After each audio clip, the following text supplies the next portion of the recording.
अगर आप भी चाहते मसीह म्यूजिक के ऑडियो वीडियो सबसे पहले आप तक पहुंचे तो लाल बटन को दबा के चैनल को सब्सक्राइब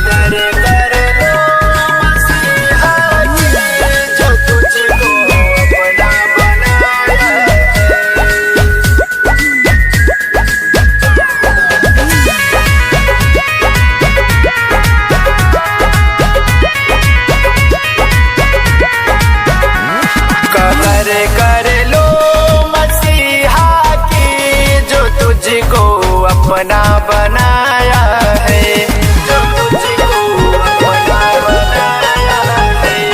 कदर कर लो मसीहा की, जो तुझको अपना बनाया है। लगन ऐसी लगी उसको, स्वर्ग को छोड़ आया है। लगन ऐसी लगी उसको, स्वर्ग को छोड़ आया है। करो तौबा गुनाहों से, वो तुझको पास बुलाया है। करो तौबा गुनाहों से, वो तुझको पास बुलाया है। कदर कर लो मसीहा की, जो तुझको अपना बनाया है। कदर कर लो मसीहा की, जो तुझको अपना बनाया है।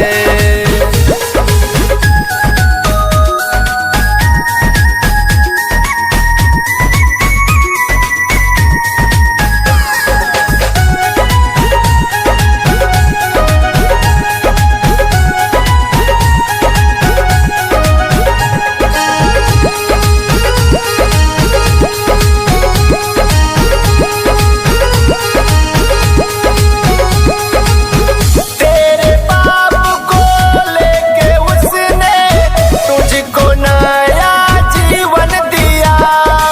भुला दिया बलिदान को उसके, फिर से तूने पाप किया। फिर से तूने पाप किया।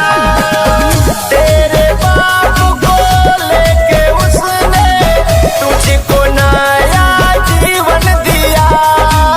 भुला दिया बलिदान को उसके, फिर से तूने पाप किया।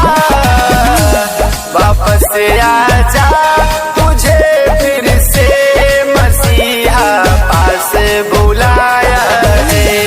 वापस आजा, तुझे फिर से मसीहा पास बुलाया है। कदर कर लो मसीहा की, जो तुझको अपना बनाया है। कदर कर लो मसीहा की, जो तुझको अपना बनाया है।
ऐसे ही गाने सुनने के लिए हमारे चैनल को सब्सक्राइब करें और बेल आइकन को दबाना ना भूलें। जय मसीह, धन्यवाद।